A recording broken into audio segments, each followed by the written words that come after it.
विराट कोहली ने किस प्रधानमंत्री को पसंद किया? रोहित शर्मा के पसंद कौन थे? मैच जीतते ही टीम इंडिया नरेंद्र मोदी और 2024 की चर्चा करने लगी। क्रिकेट से रिटायर होने के बाद किधर जाना है, विराट, रोहित और जड्डू का तय ठिकाना है। मोदी ने ऐसी चीज ही बनवा दी, देखते ही टीम इंडिया कायल हो गई।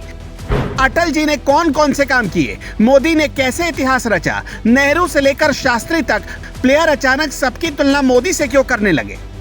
दिल्ली फतह करने के बाद खिलाड़ियों को आराम चाहिए था, क्योंकि कोई भी टेस्ट मैच थका देने वाला होता है।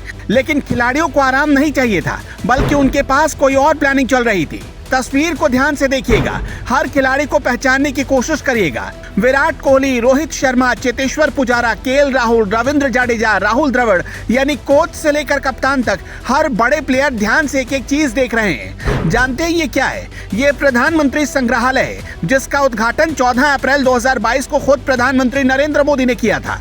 ये संग्रहालय नई दिल्ली के 3 मूर्ति इलाके में है, जो देश के पहले प्रधानमंत्री पंडित जवाहरलाल नेहरू का आवास हुआ करता था।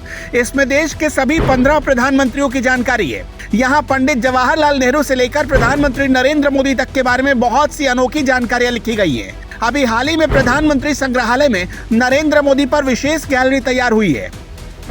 प्रधानमंत्री वाली गैलरी में मोदी के बेहतरीन काम को दर्शाया गया है। Augmented reality, multi touch, multimedia, interactive kiosk के जरिए ऐसा लगता है जैसे आप खुद प्रधानमंत्री नरेंद्र मोदी के साथ चल रहे हैं, उनसे इंटरैक्ट हो रहे हैं। विराट कोहली जिस गैलरी में खड़े हैं, वहां संविधान निर्माता डॉक्टर भीमराव अंबेडकर का भाषण है। चेतेश्वर पुजारा गौर से इस भाषण को पढ़ रहे हैं और रोहित शर्मा इस भाषण को पढ़ने के बाद दूसरी गैलरी की तरफ जा रहे हैं। इसी गैलरी में रविंद्र जडेजा भी खड़े हुए नजर आ रहे हैं। अब इस तस्वीर को देखिए, ये वो कमरा है जहां देश के पूर्व प्रधानमंत्री पंडित जवाहरलाल नेहरू ने अंतिम सांस ली। यहाँ भी विराट, द्रविड़, जडेजा, पुजारा, केएस भरत जैसे प्लेयर आपस में कुछ चर्चा कर रहे हैं। टीम इंडिया के प्लेयर्स ने सबसे ज्यादा नेहरू के कमरे में रखी चीजें देखी।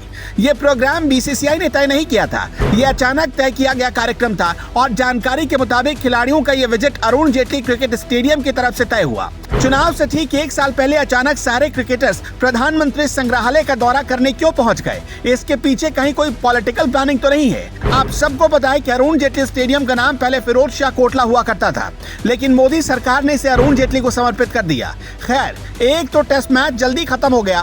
17 फरवरी से शुरू हुआ बॉर्डर गावस्कर ट्रॉफी का दूसरा टेस्ट मैच रविवार यानी 19 फरवरी को तीसरे दिन के दूसरे सेशन में ही खत्म हो गया। दूसरे में अगला टेस्ट मैच अब 1 मार्च से शुरू होना है। ऐसे में टीम इंडिया के पास अभी 8 दिनों का पूरा खाली समय था और इस समय का टीम के प्लेयर्स ने पूरा इस्तेमाल किया। अभी कुछ ही दिन पहले विराट कोहली अनुष्का शर्मा के साथ उस आश्रम में पहुंचे थे जहां नरेंद्र मोदी के गुरु रहा करते थे, और अब नरेंद्र मोदी के बारे में ज्यादा जानने के लिए उनके नाम पर बनाई गई गैलरी में विराट कोहली पहुंच गए।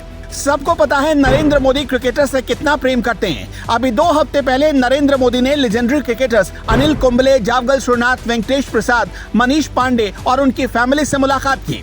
खैर, अप्रैल 2022 में जब नरेंद्र मोदी ने संग्रहालय का उद्घाटन किया, तब इसमें जवाहरलाल नेहरू, गुलजारी लाल नंदा, लाल बहादुर शास्त्री, इंदिरा गांधी, मोरारजी देसाई, चौधरी चरण सिंह, राजीव गांधी, विश्वनाथ प्रताप सिंह, चंद्रशेखर, नरसिम्हा राव, अटल बिहारी वाजपेयी, एचडी देवगौड़ा, इंद्र कुमार गुजराल और मनमोहन सिंह जैसे प्रधानमंत्रियों के बारे में बहुमूल्य जानकारी थी। लेकिन अब नरेंद्र मोदी के लिए अलग गैलरी बनाई गई है। प्रधानमंत्री संग्रहालय में पहली गैलरी में 1947 का इतिहास भी दिखाया गया है। शास्त्री जी से लेकर अटल जी और मनमोहन सिंह जी तक की गैलरी में सारे प्लेयर्स गए। अटल जी की गैलरी में प्लेयर्स को खास रुचि थी। उनके चश्मे, उनकी लिखी कविताएं, सब कुछ खिलाड़ियों ने पढ़ा। जय जवान और जय किसान का नारा देने वाले लाल बहादुर शास्त्री जी की गैलरी में भी टीम इंडिया के प्लेयर्स गए और आजाद भारत की कहानियों से सारे प्लेयर्स रूबरू भी हुए। तो टीम इंडिया का अचानक प्रधानमंत्री संग्रहालय में हुआ ये दौरा आखिर किस वजह से है? क्या इसके पीछे कोई पॉलिटिकल खिचड़ी पक रही है? आपका क्या मानना है? मैं कमेंट बॉक्स में जरूर बताइएगा।